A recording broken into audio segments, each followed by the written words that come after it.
I don't think I'm gonna be able to cross here. So that's the edge of the water.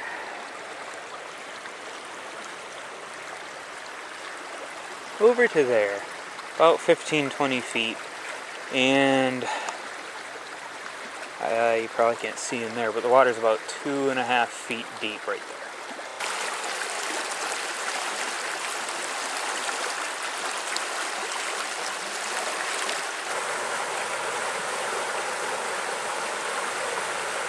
I've hiked all up and down the bank of this creek near where I parked, and I haven't found a single place where I could cross, where there is a safe way to get up to the bank on the other side. There's plenty of places where the cows have crossed, but that water's still pretty close to knee deep. So I'm going to go back to where I parked my truck, and I'm going to cross the road and go into go in on that side and see what I can find.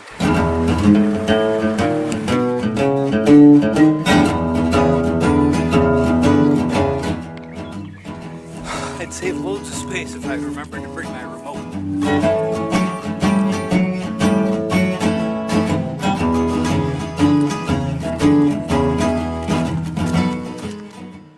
That's not the stream that I couldn't cross. That one actually looks pretty small from up here, but the only gates that I've seen that get in there have padlocks on them, so I'm guessing I'm not allowed to go in there. So I've been following this cow path for a while now. Still haven't found a way to get over by that creek I was talking about. You've only found, the last gate that I saw was before that last little segment, and I'm coming up to another one right now I just saw, and hopefully it'll be unlocked. I really want to look at that creek, see if there's any fish in it.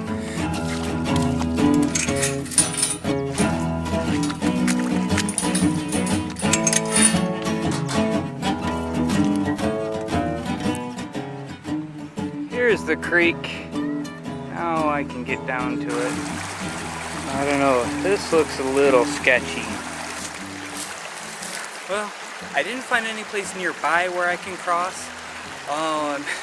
This creek's too high too. This is a separate creek from the first one I went to. The first one was about, I don't know, half a mile or so that way, on the other side of the road, past where I parked. So, I'm actually getting a little bit tired, so I'm going to sit down for a couple of minutes. I brought some snacks with me and some water.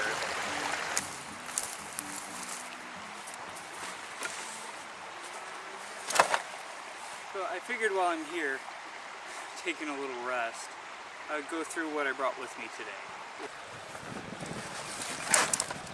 Okay, so today I packed everything in my medium Alice pack. That Italian military pack that I had. The straps on it are just really uncomfortable. Also, I'm bringing more stuff than I normally would, and it just didn't have room. So between the uncomfortable straps and the small pack, it just was a no-go for me. So on the outside of my pack, here I have a first aid kit. I've got my wool blanket wrapped up inside one of my bush rags. They're actually old curtains, but I really like the pattern, I really like the material, and they're the perfect size. They're a little bit bigger than a shemagh, but it's a heavier material. So it makes for a good blanket, it makes a good thing to sit on if the ground's damp. In one of my other videos, I set it up for my father-in-law's dog to sit on. So, and then the wool blanket is just a green, some military issue wool blanket.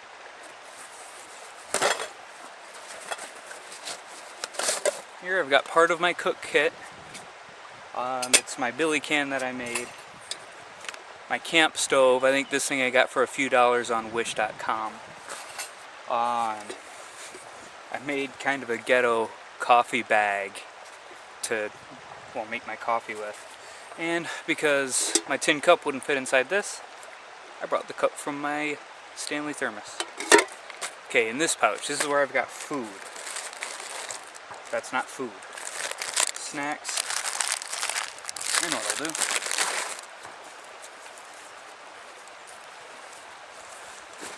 Oh, this is graceful. Okay. So I have to eat gluten-free, so I have to be really careful about the food that I eat. So, I got these from PB&J bars from Trader Joe's. They're 4 of those. I also have these Kind dark chocolate cocoa breakfast protein bars.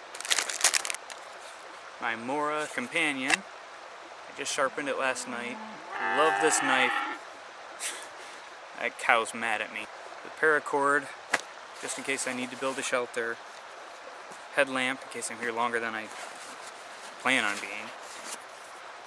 Fuel for that camp stove. And a ferro rod. I'm not allowed to do campfires here, but if I end up if I end up lost and I'm stuck here, I'm not gonna freeze to death. I'll break the rules. I don't think it's unreasonable of me to break the rules not to freeze to death. I mean, I'll already be breaking the rules by sleeping overnight if I get stuck here. Oh, cows, you're okay.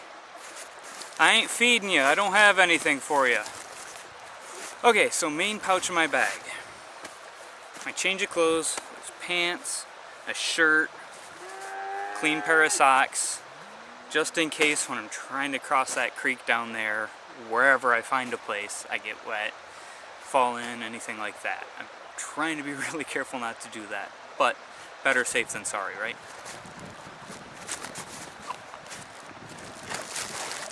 Piece of Reflectix. It's 16 inches wide by 5 feet long or so. That's to protect my sleeping pad. And it's a decent cushion to sit on. Things like that. Well, I'm not sitting on it right now because I forgot it was in here. My very favorite thing that I've bought recently, this Big Agnes sleeping pad. And the reason why I'm so excited about it is I found it at a... Oh, who asked you? Anyway, Big Agnes sleeping pad. Brand new. This thing was about 150 bucks from, I think, REI. Found it at a thrift store. Totally unused. No leaks. No dirt on it. It looked like it had never been touched. $4. So anyway, I was looking for a sleeping pad. I couldn't even, at the moment, I can't really even afford the $40 ones that they have on Amazon, which probably won't last as long. So I'm really excited about this Big Agnes pad. Tarp, I think it's 5x9 or 6x9, something like that. Water, book to read for when I take another break. Maps of Spenceville. They're not that great, but it's better than what I had before. And my address, my campfire permit for when I make my coffee later. One more thing I forgot that I brought. This Ontario Bolo knife. I've had it for a long time. It's pretty beat up. Actually, my dad gave it to me, I think. But yeah, it's an Ontario. It's their Bolo knife. You can even see where my buddy Jake scuffed it up a little bit on the grinder up on Drummond Island when we went backpacking up there.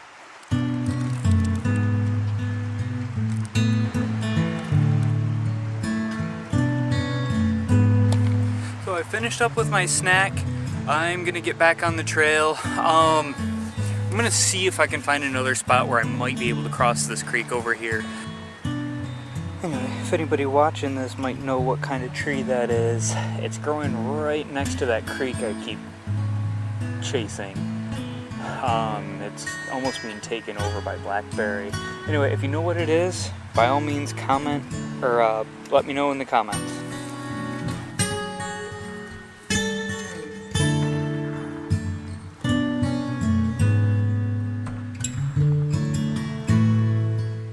So the battery in my camera died, and so I've just switched to my cell phone. So I probably spent a little too much time filming those walking shots earlier. And so anyway, part of this hike is just kind of a, I mean, in addition to being one of my bushclass outings, it's also for, it was also a chance to test out that camera. Check that out. Some kind of wild rose. It's just got a mess of rose hips on it. I'm gonna collect some.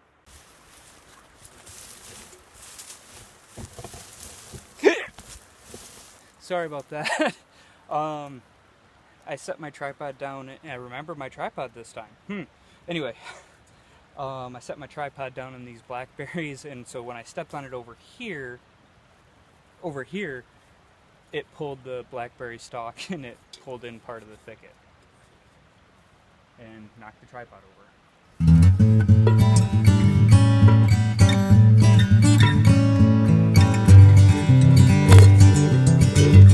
I got a pretty good handful, enough to make a little bit of tea. Look at that little waterfall.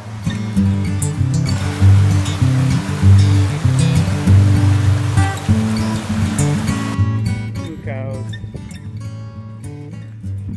Hey beef. Relax. I ain't gonna eat you today. I don't like fast food. Couple of killdeer flying around. Probably trying to draw me away from their nests. And back on that cow path that I came in on. Also, I'm betting that those people that were here, those horse trailers that were here, are gone. The reason being is with the rain we got the last couple of days, we got hoof tracks here, and they're leading back the way, back towards the parking area. So I'm guessing that they're gone. There's a lot of cow tracks intermixed with the horse tracks, but that's to be expected because this place is full of cows. There's tracks right there.